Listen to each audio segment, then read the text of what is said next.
xidigtii haweenkeen xulashada ku helaaye xaashihii kamaan tegin xubbigiioo kalgacaalko xaggaygii sidiiban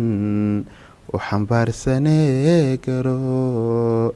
xididada wadnaha iyo xubnahayga jiirhkiyo xiiskan adiga kugu maqan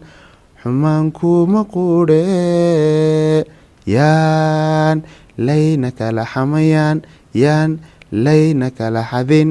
xakamaha jacaylkana xejiyo ha sii dayn xural cayn la modiyey naf jacayl xambaarasho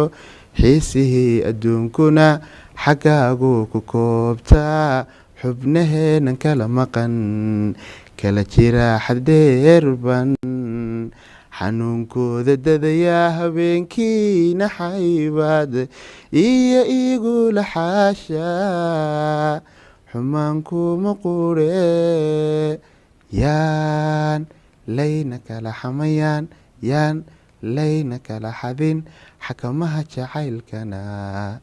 xejiyo ha sii dayn.